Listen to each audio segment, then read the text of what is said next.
जय गुरुदेव। जय गुरुदेव की कुछ बाणियां। यह मनुष्य शरीर है जिसमें परमात्मा का मंदिर है, खुदा की मस्जिद है। इस मंदिर में बैठकर तुम आकाशवाणी, वेदवाणी, आसमानी आवाजें सुन सकते हो। कोई मुश्किल की बात नहीं है। बुरा वक्त निकालना चाहिए। बुरे वक्त को जो काट लेता है धैर्य से, वह समझदार होता है। यह बात इसलिए सुनाई जाती है कि वक्त पर तुम्हारे काम आए। समय की मार कब किस पर पड़े कोई नहीं जानता। बड़े बड़े सेठ साहूकार पर, राजा महाराजों पर भी वक्त की मार पड़ी। धैर्य और विश्वास रखो, समय कट जाएगा। घबराना नहीं चाहिए। महात्मा की बोली भाषा जल्दी किसी की समझ में नहीं आ सकती। महात्माओं से वही बात पूछनी चाहिए जो तुम्हारे काम की हो। बेकार की बात नहीं पूछनी चाहिए। तुम अपनी तकलीफें सुनाते हो, ठीक है, अपना रोना रोते हो, औरों का भी लेकर बैठ जाते हो। तुम अपने को देखो, अपने दुखों का निवारण करो, दूसरों का छोड़ो। सब अपने अपने समझेंगे।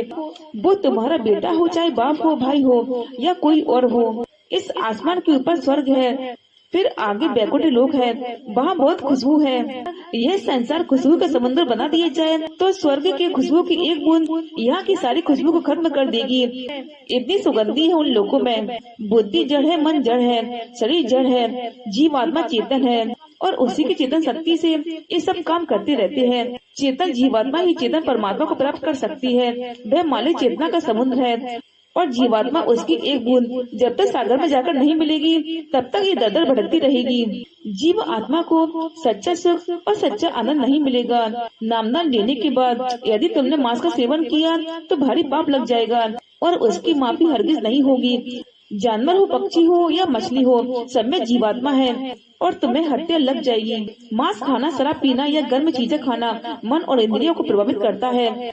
नौजवान लड़के लड़कियां यदि इन वस्तुओं का सेवन करते हैं और साथ उठते बैठते हैं तो यही उसी प्रकार खतरनाक है जैसे घी को आपके पास रख दिया जाए। बुद्धि विवेक खत्म हो जाए, अच्छे बुरे की पहचान खत्म हो जाए तो इंसान पागलों जैसा बर्ताव करने लगता है। जब जीवात्मा साधन की अवस्था में शरीर से निकलकर आसमानों की अरबों खरबों की मील की सफर करती है और वहाँ से इस भूमंडल को देखती है, तब उसे पता चलता है कि यह पृथ्वी एक कण के समान है और यहाँ का जर्रा जर्रा उसी से ही सब दृष्टिगोचर होता है। ये आकाश जो दिखाई पड़ता है वह दोनों आंखों तक है।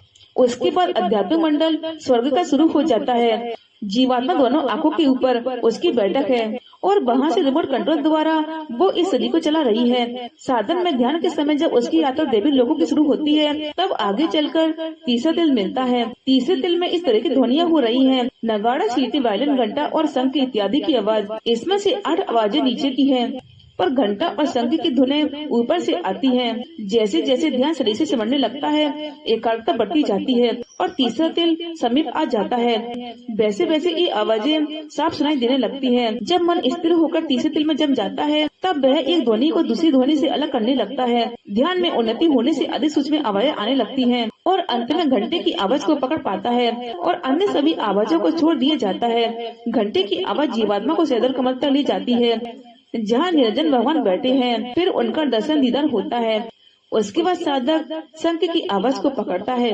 जय गुरुदेव।